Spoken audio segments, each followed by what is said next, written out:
how, or singing a song, or playing the guitar the way my dad showed. You know what I'm saying? Like, now everything is birthed from that place of love that only they could have shown you how. Does that make sense?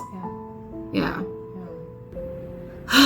We're both taking those breaths. This is our space. Right? Welcome, everyone, to another fun-filled episode of Firemouth Anonymous. My name is Wendy. I'm Amira. Nice to have you guys here with us again.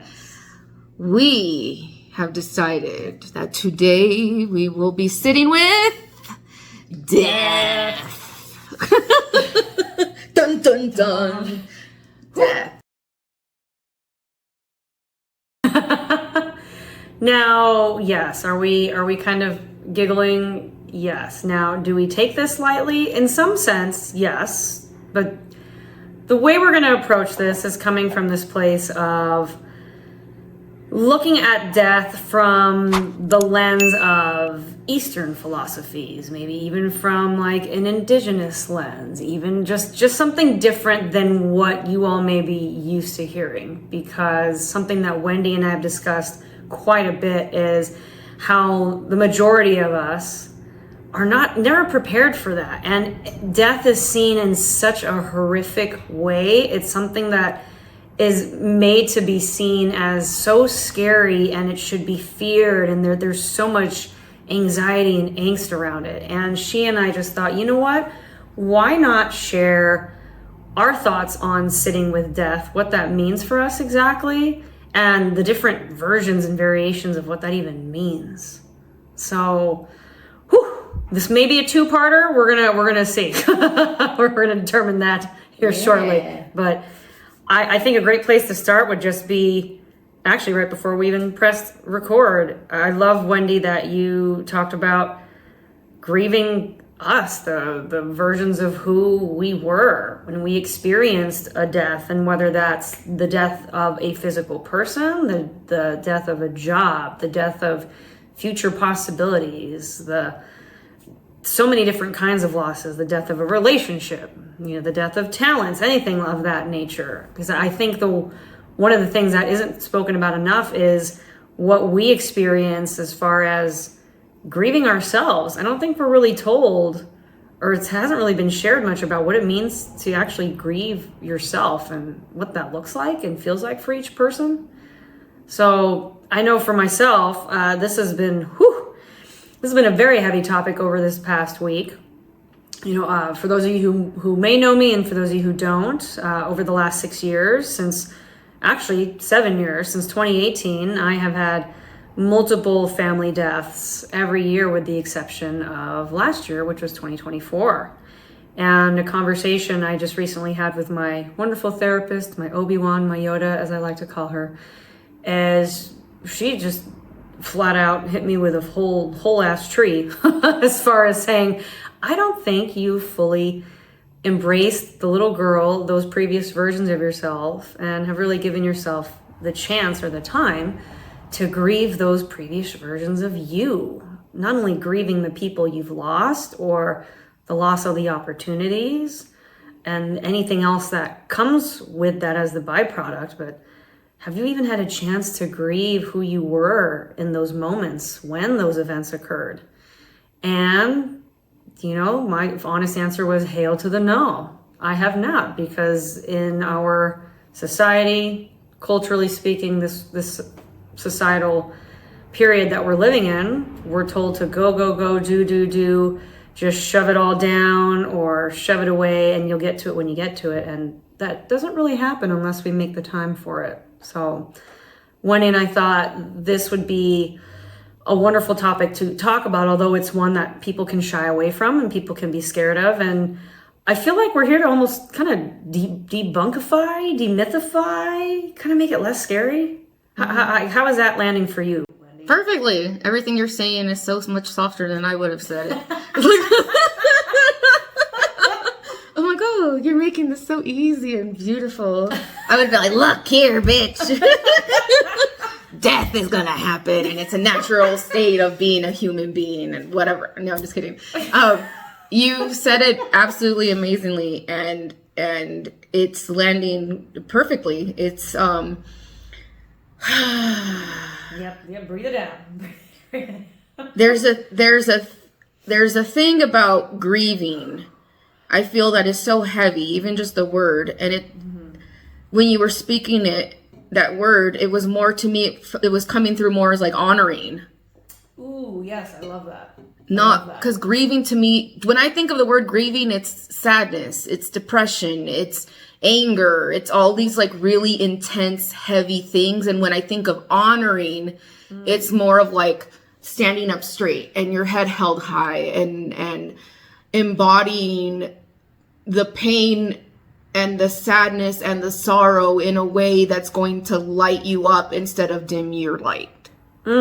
I love that. I love the word honor and the act of honoring. And I think it's helping people understand what that means, because I'm sure for those of you who are listening, as Wendy was saying that, there may have been some of you that kind of clenched up a little bit, like, how do I honor something when this is the job I had always wanted and it gets taken away from me? Or, I've always wanted a child and I was never allowed or never able to become pregnant, or I lost a child and I never got to see my child grow up, or I've lost my husband, partner, friend, parent, or these dreams that I had. What do you mean honoring that? How am I supposed to honor that when, Wendy, you just told us, like, yes, there's the anger and all this stuff, but that's all I'm feeling. That's all I'm sensing. Yeah. So I would love for you, since you're the one that brought up the act of honoring, I'd love for you to touch more on that. Okay. Yeah, well, I'm gonna, this episode is dedicated to Amira and her 2x4 that smacked me across the face. Yes, we do that to each other. I was in this place of grieving spiritually, right? The death of my partner. And you had said one time, what about the Wendy that found out that he died? And what about her? And honoring, like, not honoring, but like grieving her.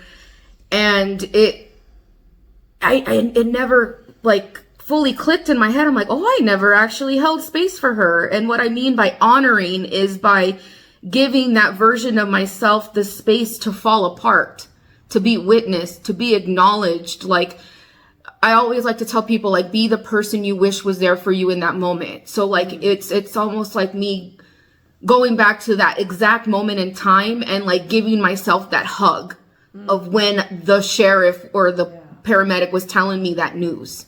You know what I'm saying? So that's what I mean by honoring, by not dismissing the feeling, Right. by respecting that you went through something very deep and traumatic, and that it's okay to feel all of these uncomfortable things, and that you don't have to have your shit together. It's about honoring and accepting the space that you're in and allowing yourself to feel everything to the degree you're being asked to feel, without having to feel forced to go back to being a productive member of society. Right? Like what you had touched on was, like, we're so used to go. So to me, not honoring what you're feeling is throwing yourself back into work. And or keeping yourself busy because you don't want to, or drinking yourself into a stupor, or smoking so much weed so you're elevated all the time. Like, all of those things are not honoring what your body and your whole existence and being is asking you to be in the moment. And I know a lot of us, I'm gonna put myself right in there, turn to these things because the intensity of the emotions is just, it's so strong and it's so uncomfortable. Again, to like turn around and look at yourself and say, wait, how are you doing? Like, I see you. I respect what you went through. How the F did you make it through that? You know what I'm saying? Like, taking that moment to step back and just honor the courage it took to do what you did, to say the things that you said, to stand up for, like, during these moments, I feel like we go into an autopilot mode. And even in those autopilot moments, we are still thriving and pushing forward. So being able to like acknowledge that, right? Yeah. But then to be able to go in deeper and honor the hurt person that we kind of just push to the side. Because like you said, I don't have time for that right now. Yeah. So for me, it took about a year and a half. Yeah, a year and a half for me to be able to sit with that Wendy that experienced that trauma. And when I sat with her, it was very sad because it was literally reliving those moments. But being able to love myself enough to hold space for her, to honor her, to witness her crying and you know, all of that. That's what I mean by honoring, is not looking at yourself in a shameful way, not judging yourself, not being impatient with yourself, like truly, the freaking word, tender, being tender with yourself, giving yourself the grace to feel. Yeah. Does that make sense? It does. I'm just letting everything marinate, process, alchemize, because as we mentioned, this may be a touchy subject for quite a few of you, and maybe a little bit uncomfortable, and that's okay. Yeah. That's okay. This is something that can be heavy and it can be uncomfortable to talk about. Yeah. And Wendy and I, we always like to lead by example, even when we're uncomfortable, because we understand that just having that courage and the bravery to be able to talk openly about some of the most horrific things we have experienced and gone through, that hurts. And it can bring back a lot of those memories. And it's in knowing that when we, again, can find people around us to hold that space for us so we can openly share, where we're not going to be judged and criticized for it, it allows for so much of that healing to commence and take place. And so I honor you and what you just shared with me and with everyone who's listening. So thank you for doing that, Yeah, you're Wendy. welcome. And, you know, I 100% agree with, we're not here to tell you not to feel those less than comfortable feelings, like the anger, the bitterness, sadness, whatever else that may be coming through. I believe every emotion, every feeling is very sacred. It's there for a reason. It's there to show us something. It's there to show us, like, hey, why am I angry about this? Why am I sad about this? And we're here to learn everything, this crazy, wild human existence. We're here to learn all the things. And when it comes to this aspect of the human experience, at least everyone that was born of, you know, the Western culture, Western society, things of that nature, we have been very ill prepared. And I'm not afraid to say that. We have been very ill prepared when it comes to death. And not only ill prepared, but I feel there's even been some, I don't know if this is a word, falsity, but we're going to make that word. Falsehood, yes, around death. Because when you look at some of these other cultures, like Eastern cultures and philosophies, I know there's a lot of different cultures out there and indigenous cultures out there where the tribes and people, and especially in Asian culture too, where we come together, and these tribes and these people are actually very excited when their loved ones transition to the next life, because now they're not stuck in just one plane. They are part of the ether. They're everywhere. And they throw huge parties and they have tons of food, and they gather, they dance, they celebrate, they sing and honor. Again, using your word, which I love that you said that, Wendy. It's like they honor the person that was and still is, and that person's just changed form. No matter what your beliefs may be, you know, we also understand that as well. Whether you feel after this plane of existence there's nothing, or whether you believe that there is something. Again, it's more along the lines of, how are you feeling in this current period with that particular experience, and what it means to honor yourself and that person, and death in and of itself. Because I feel like she's very falsely accused most of the time. And I refer to her as a woman as well. I think you and I talked about that the other day. She feels like a woman. And it's almost like there's this nurturing of, I don't want to be seen as scary. And it's like I've been painted into this horrific picture of being so scary. And she's actually not. And there may be some of you out there that are saying, bitch, I don't know about that. I think you're wrong. And that's okay. You don't have to agree. But this is just something Wendy and I have talked about. And I know, Wendy, you've shared with me, especially just through your studies and, you know, with Path of Ish and just everything that you've been learning too. Like, I'd love for you to share just your overall views and thoughts on like death as a woman and how you feel around how she's been painted. Yeah, I would love to. It was actually, I mean, there's so many different stories. So death is necessary for rebirth. And I feel like that is one of the misconceptions or the way death has been painted, specifically by Western societies, to fear finality, right? Because death is final. It's done. Once it's done, there's no more. And that's that is false, right? And I'm not going to say in all indigenous teachings, whatever. For me, I'm going to speak to you from my perspective. For me, death is the opportunity to be reborn as something else. Because for me, energy doesn't just disappear. It goes and feeds into other things.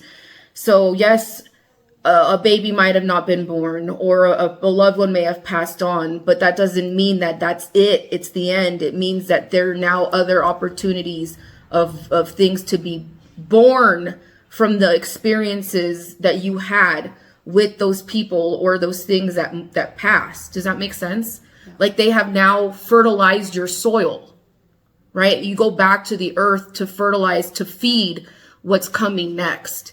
And I think that is such a beautiful gift, right? Death is a gift. It's something that we all yearn for, honestly. Like, I feel like every being at some point is like, why am I here? Why can't I just be, you know, a freaking dolphin or an eagle? Or just, you know, at some point we get fed up with the human experience and all of the intense feelings that we just want to throw in the towel. Like, I feel like everybody goes through that at some point.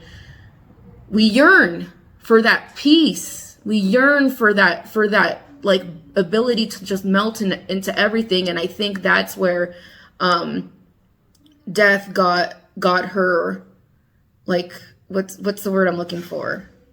Not the misconception, but got that, like, that tarnished name, I want to say. And like, even for me, being in the spiritual community and around a lot of Latinos, like, I have the Virgin Mary tattooed on my arm, and a lot of, and it's her form is in Catholic religion and the Aztec version of her. But so many people ask me if it's the Sagrada Muerte. In Spanish, that means sacred death. There are people that actually worship death, sacred death. And I'm like, no, this is the complete opposite. Virgin Mary is Mother Earth and is born. But you see how, like, I'm getting goosebumps just talking about it, how interchangeable they are. Mother Earth and sacred death, they go hand in hand, death and rebirth. And I think that to me brings me a lot of peace in my heart, because I know that because of this death, something else is being reborn. And I'm going to, like, any death, right? My father's death caused the birth of Wendy's spirituality. Yeah. It catapulted me into that. And without that death that I experienced, I'm telling you, his physical death led to my spiritual death, which made me be reborn as baby Wendy on the spiritual journey. I couldn't have done that without my father dying. That's the beauty in death. And I know that again, that doesn't make sense. Well, why do babies have to die and this and that? And because I feel like this is big. Yeah. When we talked about that, I know you were like, well, you had asked me, it's like, well, what's the point of babies dying? And I'm like, because for me, those babies are sent here for the sole reason to help the mother and the father that conceived this child to get to where they need to go. That baby was sent as a part of healing. They didn't have to endure a whole freaking human experience. They just came to be like, you guys need me to help you, mend your heart in this way, or to have more faith in your love, or to have more faith in yourself. I did what I needed to do, and I'm gone to make room for what's coming next. And usually what happens, another baby comes right after, right? The rainbow baby or however they call it. Something else is reborn from that. And again, like, I'm not taking away from the hurt in that experience, because obviously it's painful, but it doesn't always have to be hurt. It doesn't always have to be like a stake through your heart. Does that make sense? Yeah. And like, the other thing is that a lot of things that we experience with grief is just another version of love, of loving deeply. Being angry about somebody passing away, that's a lot of love, right? You wouldn't give a fuck if it was Joe Schmo down the street that you never knew. Right. But when it's someone that you deeply loved, it changes everything. So I think your ability to acknowledge the amount and depth of your pain is just mirrors how much you're capable of loving, and the effort that you can put into not just like rolling around in the grief puddle, but also being able to look at the light, the silver lining. Yeah. You know? And in regards to that, again, we are by no means saying that you shouldn't mourn or grieve or, again, not feel anything from what you've experienced, because yes, is there pain there? Is there hurt? Is there despair and an amalgam of other really very heavy, intense emotions? Absolutely. Mm-hmm. You know, that is part of this human experience of us experiencing all of these multitudes of emotions, because we become so one with that person or that event or that dream, whatever it is that died, whether, again, it was a physical death or the death of a dream, whatever the case may be. And this is something that Wendy and I have talked about, and this, I know for myself, this is something I've thought about quite a bit. I've always asked myself, if I was born in a different time, culture, place, where I was raised to look at death in such a different way, would I still feel so deeply and heavy being that person than who I am now in this Western part of the world? I mean, I imagine, yes, I'm still going to feel to the depth of, you know, losing my parent, child, whatever the case is. But I sometimes envy some of those tribes and the cultures, those people that when I see them celebrating, and of course they're mourning too, but you feel it's a different energy. It's just a different energy. It's like they are honoring not only the life, but also the death, because they're aware that there's so much more, that now they are everywhere. And there is more of this expansion. There is more of this growth that happens. Mm-hmm. And again, we're not here to denounce or say that your pain should not be acknowledged, because it is. It's painful, especially for those of us who grew up in this kind of society where we're told death is horrible, fear it, hate it, demolish it, all of these things. So we really wanted to take this time to touch on this, knowing that it can be an activating subject for sure. Mm-hmm. But just being able to talk about it from this place of, again, shifting that mirror. And I think we bring up a mirror every time in our episodes. Mm-hmm. Like, just shifting that perspective around, like, hey, are you open to looking at it from this point of view? Yeah. And if so, how does that make you feel? How does that make you feel about knowing that, wow, like as Wendy shared, you know, the transition of her father becoming an ancestor, then creating the birth of her spiritual journey. Like, yeah, is there potentially some anger, frustration in that like, I hated that is how that had to happen. And it's like, because would it have happened if my father hadn't died? Who's to say? But this is how things are right now, and I can relate as well. This is literally something I just went through last week, yeah. Where it's like coming this realization of, why am I so afraid to become the person that I know I am? I know I have these incredible talents and gifts, and I know, like, we know all of you out there have your own beautiful and unique and incredible talents and gifts. And sometimes we hold back out of fear and guilt and shame and whatever else. And I know for myself, it was made very clear to me that I was holding myself back because there was guilt around the knowing that both my father and my gift father had to die in order for me to even start on my journey. Same, very, very similar, like parallel to what Wendy experienced. And I hated that. And I didn't really put that like 2 and 2 together until my therapist brought that up to me this past week, where I'm like, holy shit, that is what that is. I have been holding on to this idea that my dad's had to sacrifice themselves in order for me to even be where I am right now. And everything about that just felt wrong, which is why anytime something amazing was about to happen in my life, or I'd be able to go into that next level, I would self-sabotage. Yeah. And I would bring myself back down because it would almost be like this way of staying connected to them and feeling like, well, no, if I actually succeed, then that means I'm disgracing them or I'm tarnishing their legacy or who they are.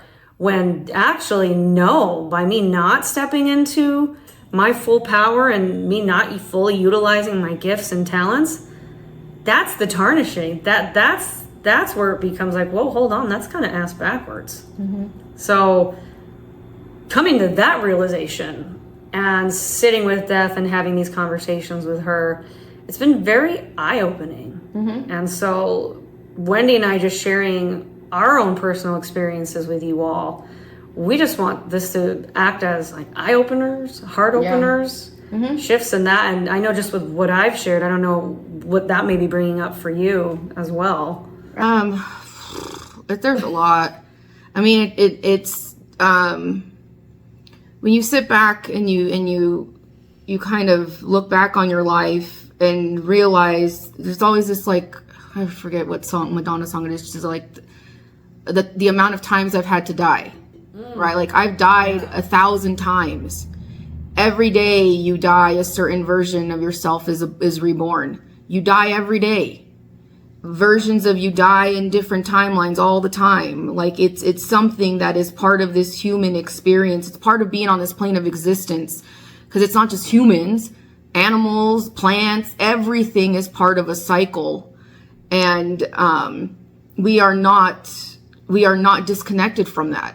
And part of understanding and sitting with death is accepting that we are infinite, and that just because we might not accomplish certain things in our lives that we set forth doesn't mean that we did it wrong.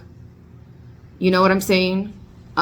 Just because we didn't capitalize on a certain situation in the time span we were given doesn't mean that we failed or things like that. It's like Amira said, it's about allowing yourself to witness yourself in these horribly tragic moments, because it's not like my dad passed away and the next day I'm like, I'm so grateful that he died because I'm on my spiritual journey now. I didn't cry over my dad for years. You know, I drowned myself in alcohol for years. So it's not like it was from one day to the other. I sat and continue to sit with those emotions, because there's times when I just break down. But instead of holding back those tears, it's like, no, that those tears are love. That frustration is love. That anger is love, and I'm allowing myself to feel it and get it out, so it's not poisoning me inside anymore, if that makes sense. Yeah. But there's just so many lessons, and like, again, from an Indigenous perspective, it was really beautiful. For my father, he was very much into the Native American traditions. But we had a celebration of life for him, and we had some Aztec dancers come in, and they did a whole ceremony for him, and it was beautiful. There was copal burning, there was dancers doing their thing, and it was just like the perfect celebration for my father, right? Everybody was in awe. It was just different than anything else that we've as experienced as a family. So being able to honor, again, my father and his life and his legacy in death like that in itself was a beautiful opportunity, because again, like, just because they're not physically here, we feel like it's a complete disconnection, right? Or from the dreams that we had, like the dreams that I had of being a wife to Benny and a mother to our children, and the things we were going to accomplish, all of that is dead. But I had to sit with that death and that version of all of that, which I was able to do. But now it's like, okay, Wendy, now you get to deal with yourself as a human and what you experienced. And that's where it felt very uncomfortable. But like, again, with the support system, with your help and the help of other people around me, I was able to really sit down with myself and hold myself in those moments when I felt like, how am I gonna get through this? Mm-hmm. And again, it's not just physical death, but the death of things that are not happening in your life anymore, like a failed business, you know, or an opportunity that you thought was gonna go through and it's not. Like, there's always bigger reasons at play. And I know that sounds cliche, like for reals, but it's true. It's true. And again, like, it's not taking away from what you're going through and all those things that you're experiencing, but it's like having the people on deck to help you remember there's another side of the coin. Yeah. You don't have to stay in the anger, rage, frustration, desperation, sadness zone. You can use it as a vehicle to transform and to honor yourself and your loved one, because now you have the opportunity to weave in everything that they taught you into your daily practices. How would you have known how important and special these people were in your life if they weren't, you know what I'm saying, if they were still here? Now it's just like, holy shit, they taught me a lot. And now I get to honor them by cooking this way, the way my grandma showed me how, or singing a song, or playing the guitar the way my dad showed. You know what I'm saying? Like, now everything is birthed from that place of love that only they could have shown you how. Does that make sense? Yeah. We're both taking those breaths, because we have. I mean, it's interesting. Wendy and I have come to this realization. I think we came to it a couple months ago. How we're both Scorpios and we have a lot of similarities, but it's interesting because we tend to have some of this yin and yang, but it's beautiful. It really balances out beautifully, where, you know, we will be at different areas in our journeys, and it's just always very serendipitous, because sometimes you'll kind of be a little further ahead on something and I'll be behind, or vice versa. And then we can lean on each other and be like, girl, how did you do this? And it's like, I got you. Let's go. Mm-hmm. And it's beautiful. It's beautiful that we have that ability to do that. And we can like recognizes like, and we can hold that space for each other, witness one another, and be like, hey, I got you. I can relate to what's going on. And again, we're not taken away from what is occurring, just letting you know what you have to look forward to from this as you come out the other side. Because I'm out on that other side. I see you, I hear you, I feel you, I got you. Yeah. So us just taking this time to share about this, you know, was something that was weighing on our heart too. And when he's like jumping for joy over here, what girl? Sorry, Mother Earth is coming through. Yeah. So I'm just like, I gotta talk about this. Sorry. Being, again, like going back to Western civilization, where everything is on a time frame and everything, right? Mother Earth is a natural cycle of things. Yep. And that's why death in Western civilization is so disconnected from the Indigenous ways and the Mother Earth ways, because her ways, yes, it's going to happen, but it's soft. It's beautiful. It's part of a process, where death in Western civilization is jarred and scary and ugly and fearful and all of these things, where the bird knows it's going to die.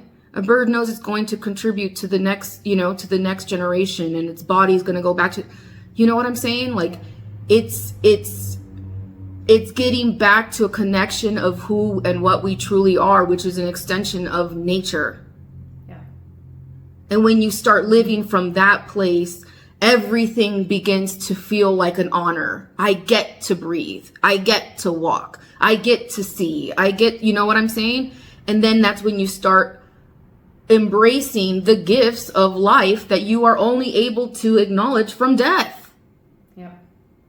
Girl, I throw in the towel. I'm just kidding. I'm done. No, I love it. I love it. And that's very true. We are extensions of nature, because what happens when our bodies expire, we turn back into what? Dust. We turn back into dirt. dust. Dirt. Yeah. We fertilize. So everything, it is very cyclical. Yeah. It is. And I think we forget that, because exactly like what you just said, it's because of however you've grown up, which I would love to actually hear from you all who are listening, especially for those of you all who maybe did grow up looking at death from a different lens, other than from a Western societal standpoint. We would love to hear from you. Please leave comments. Please share, because you never know who else is going to potentially read your comment and be inspired, encouraged by you to just look at things from a different lens, a different point of view. And that could be the seed that's planted and open up a whole other world for someone. Absolutely. So we would love to hear from you all too, as far as how you've grown up hearing about and learning about death. Yeah. And what she brings. Because I love, thank you, Wendy, for sharing that. And thank you, Mother Nature, Mother Earth, for coming in and sharing that, because it's absolutely, at least I like to believe that too. And that is the truth of the matter, is everything is cyclical. I mean, look at the seasons, the trees, the plants. We don't ask a tree hey, are your leaves ever going to come back? There's just this knowing that the leaves are going to come back. The flowers are going to bloom again. Spring is here. There's a knowing. And it's so interesting how, even though we all theoretically, mentally know, okay, we're going into spring. Next is going to be summer. Summer's going to bring this, fall, and then winter. We all know that that's what's going to happen. We expect it. We don't question the snow that's falling or the tree that's blooming. And yet, when it comes to death, we question it. But death is cyclical too, just like everything else. But like you said, there's been so much haterade that's being drank, as I like to call it, around this topic, instead of us just shifting it and looking at it from this standpoint of, wow, what can we actually learn from her, and the things that are actually gained from that as well. Well, it's an opportunity. They're all opportunities, right? Because you can't, how are you expecting for something to bloom that's dead? You know what I'm saying? If an opportunity has come to its end, it's dead. Why? Because something else is asking to be reborn. How is it going to be reborn if the thing that isn't dead? Does that make sense? Yeah. So that's why, yes, it's sad when I really love this job and I love the people I worked with and I was making good money. But how could this podcast could have been born if I was working 10 hours a day? I would have been giving up on a dream in order to fulfill a fear of not having enough money. That version of me had to die in order for this version of me to be born. So there's always that's what I'm saying. I died then to be reborn now. So that death was a gift. And it sucked for that month and a half. I didn't have an income. Yeah. But there was so much beauty and opportunity in that moment. And I capitalized on it, which is why I'm here now. And again, it wasn't easy. Yeah. It tested so many different parts of myself. And that's what comes with death, being tested. And it's more of being tested in trusting yourself, in trusting nature, and trusting in so many different things that you may have not been challenged to do before. Yeah. So it's going to be triggering in so many different ways. But again, those triggers are just opportunities for growth and to come back to yourself and love yourself to a deeper level. And one thing I just want to talk about that I talked to my brother-in-law about, I'm why is it that even in death, people are trying to keep these dead people alive by pumping them full of, what is it that they put in dead people? Formaldehyde and this and that. And I'm bro, and now you're getting buried in plastic boxes, so you don't even freaking, you know what I'm saying? Mm-hmm. It's you're supposed to go back to the earth, but they're doing everything to keep you alive longer. That's why I'm burn me and throw me in the ocean, make me fish food. And everybody's got their preference and everything, but for me, it's just like, it's like, just let me go. Like, I done did my time. I did my time, and I'm ready to like become the catalyst for other people when it's my time to transition. I would love for people to this is what I felt Benny tell me one time.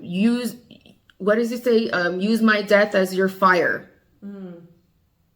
And I feel like all of that. Use every death as a fire for yourself. Let it alchemize it into energy. Transform that into love for yourself and in turn for the person that gave you that gift. So like, kudos to you for being able to understand and see that your father's passing wasn't a sacrifice, but a gift. And that is something I'm still sitting with, friends. Don't think that I'm over here like, yeah, fantastic. No, like I was a walking ball of snotty mess for this past week. And it's still something that's still very tender for me as well, where I'm still sitting with that. Amongst many other things, just again, the grieving of that, who I was when all that occurred. But thank you, Wendy. I really appreciate that. And thank you for sharing that. We're not over here trying to tell you like, this is easy and no, just like Wendy shared about her experience too. It's not like once her father passed, the next day she was like, all right, I'm on my journey. Let's go. No, like she's mentioned, it was about a good year and a half before she was like, okay, something's got to give, something's shifting, changing. Okay. And everyone's timeline is going to look different. There is no set time. And don't you dare ever let anyone tell you, it's been 6 months, you should already be over this, or it's been 10 years, or it's been this, or why are you still, no. Yeah. You can chuck that person in the face. I give you permission. If I can say this, because I don't know about you, but I get this a lot. When someone or something passes away and they're like, I don't know how to be there for the person. I don't know what to say. Sometimes it's not about saying anything. So for me, like having gone through a lot of deaths that have been close to me, it's not so much about when you're in that place of having someone that you truly love pass away, you can tell me the word straight from Jesus's mouth and it wouldn't mean a fucking thing to me because I'm in that place of like, it's just, nothing's registering. So in all honesty, when people say, I don't know what to say, it's like sometimes it's not saying anything. It's literally just witnessing the person in their grief, in their sadness, and just the biggest thing that I'm like very adamant about people not saying to each other is don't cry. Oh, yeah, that one. Please don't cry. You don't have to. Oh, you crying is not letting them rest in peace. What? How often you're not letting their spirit rest? Girl, please. That is like the worst thing to say to somebody that's grieving anything. You're pretty much dismissing their feelings because it's making you feel uncomfortable. If you're not okay watching somebody cry, then you're not the one, that they need there right now. Yes, and thank you for sharing that. I feel you on that for sure. Now, for anyone out there who may have said things around that line or have said that exact thing, please don't beat yourself up. We're not here trying to like judge you or shame you, anything like that. I've been there. I've said those things too. Again, we're just here trying to shed light in helping you understand why there are certain phrases and certain things that could be said that can actually tend to cause a little more harm and detriment versus trying to come from a place of sincerity and empathy. And that's okay though, because again, as I mentioned earlier, we are all very ill prepared for death of any kind. No, you don't get any kind of just like you don't get a manual for parenting, you kind of have to figure it out. It's kind of the same thing with death. So coming from this background as a grief relief coach, that was something I heard a lot from my clients too. And it's knowing that even if you have been someone that has said something along that line, again, we're not here to beat ourselves up. We're just here to say, okay, what are some things I can say instead? And as Wendy said, even just being present with the person, just being there and letting them know I'll sit in the dark with you, I will just be there for you. that can make all the difference in the world, while also knowing that if you yourself are in a place emotionally, mentally, spiritually, energetically, all the things where you don't feel you have the capacity for that, that's okay too. And it's okay to recognize that. And I have had to say things to people, especially if I've had other friends or family members who have lost loved ones or have gone through a loss or death of some sort, where I say, I would love to be there for you in this moment. I do not have the capacity at the moment because I am still working through some of my own feelings around this. And the last thing I want to do is end up saying or doing something that completely just falls short of what you actually need from me. But just know I will give you hugs. I will sit with you. We can cry together. We can cry together, whatever the case may be. So I think this is definitely going to be a two-parter for sure, girl. Yeah. Because I would love for us to even dive deeper into phrases and sayings and things like that too that people have said. And I'm curious. And for those of you listening, maybe that's something you all want to comment on too. Share some of the things that you've experienced. Share things that people have said to you that have actually helped encourage you, that maybe have actually helped you look at death and loss in a different way, and share what you would love to have heard in those moments. Yeah. Things of that nature. So yeah, I think we'll make this into a part 2. How does that sound for you? I appreciate it. I think that's a good idea. The one last thing that I wanted to add in is if you feel called to literally call upon death and sit with her, that is something that is available. And I don't mean like you're calling in death so that they can come pick you up in a black carriage. Yeah.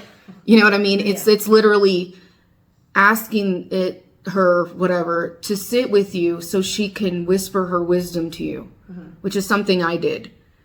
I'm like, when my uncle passed away, I called upon her to help me understand, to help me see the beauty in things, so that there's so many different tools and so many different ways you can move through this. And it's things that we'll definitely touch upon on the next episode. I would love for us to do that. I think to dive deeper into like, okay, calling upon her and what that could look like and how people could do that in their own way. Yeah, I would love that. So we just want to love on all of you who are listening, and just know that for any of you who have gone through very challenging and difficult deaths, losses of any and all kinds, like, we're here, we can relate in our own ways, and we hope that us just sharing these different viewpoints and perspectives have created just some of the inner workings, some of those inner cogs in your brain and your heart to kind of expand and see like, where can I really take this, and how do I really feel with this? And so we just really appreciate you all. Thank you for continuing to support our dreams and our channel. And please follow us on all the social medias, Instagram at Firemouth Anon, YouTube, Firemouth Anonymous. You can find us on Spotify, Apple, iHeartRadio. Yes. Please leave comments and let us know what you would like to hear from us. Let us know if there's a topic that is screaming out to you, and we would love to touch on that. Yeah. So we love you, friends, and just be prepared for a part 2. Woo-woo. Yeah. Fun times. Peace out, y'all. Bye, Much guys. love. Bye.